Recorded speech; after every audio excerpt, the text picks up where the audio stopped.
রান্নাবাটির পক্ষ থেকে সকল দর্শক বন্ধুদের স্বাগত জানিয়ে শুরু করছি আজকের রেসিপি আলুর ভর্তা বা আলুর চোখা বা আলু ভাতে। এটা থাকলে কিন্তু ভাতের সাথে আর কোনো কিছুই লাগে না। এর জন্য প্রথমেই আলু সেদ্ধ করে নিতে হবে। এখানে 500 গ্রাম পরিমাণে আলু সেদ্ধ করে নিয়েছি। এবার এই সেদ্ধ করা আলুগুলোকে নামিয়ে নিয়ে একটা গ্রেটারের সাহায্যে গ্রেট করে নিতে হবে। চাইলে আপনারা ম্যাশারের সাহায্যে ম্যাশ করে নিতে পারেন বা হাত দিয়ে চটকেও নিতে পারেন, যেটাই আপনাদের সুবিধা হয় আপনারা সেটাই করবেন। পুরো আলুটা মানে প্রত্যেকটা আলু ভালো করে আমি এখানে গ্রেট করে নিচ্ছি। গ্রেট করে নেওয়ার পর একটু ম্যাশও করে নিয়েছি। এবার ফ্রাই প্যানের মধ্যে দিয়ে দিচ্ছি বেশ খানিকটা সর্ষের তেল। গোটা রান্নাটাই কিন্তু এখানে সর্ষের তেলে করব। সর্ষের তেলটা দিয়ে দুটো শুকনো লঙ্কা দিয়ে দিলাম। শুকনো লঙ্কাটা একটু কালচে রং আসা পর্যন্ত ভেজে নিতে হবে।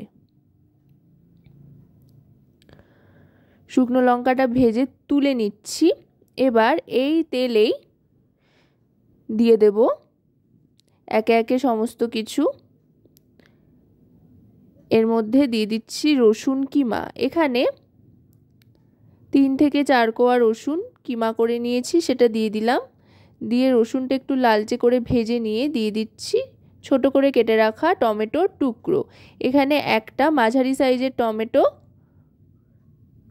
কেটে নিয়ে দিয়ে দিয়েছি। এবার টমেটোটা বেশ খানিকক্ষণ ভালো করে ভাজা ভাজা করে নিতে হবে।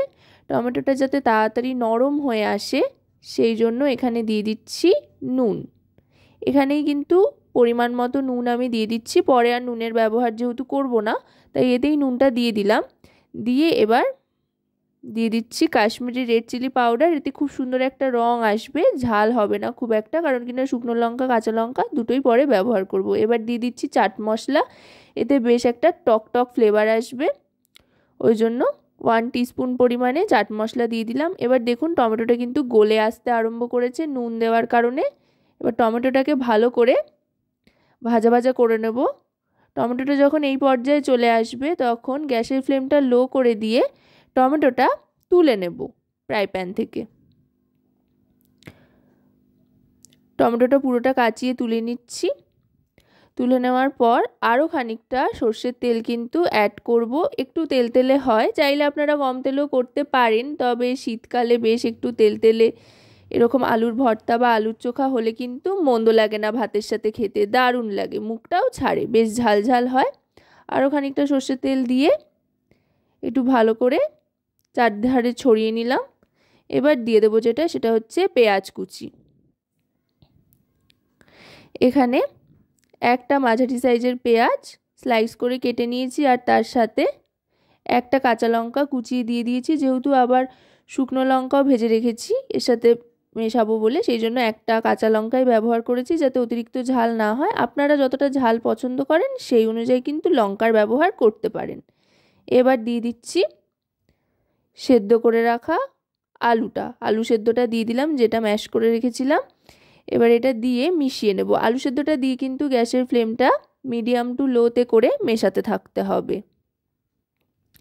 আশা করব রেসিপিটি আপনাদের ভালো লাগবে। যদি রেসিপিটি আপনাদের ভালো লাগে তাহলে অবশ্যই রান্নাবাটি চ্যানেলটিকে সাবস্ক্রাইব করে লাইক শেয়ার কমেন্টের মাধ্যমে আমাদের পাশে থাকবেন, আর পাশে থাকা বেল আইকনটি অন করে দেবেন সবার আগে সমস্ত রান্নার নোটিফিকেশান পাওয়ার জন্য।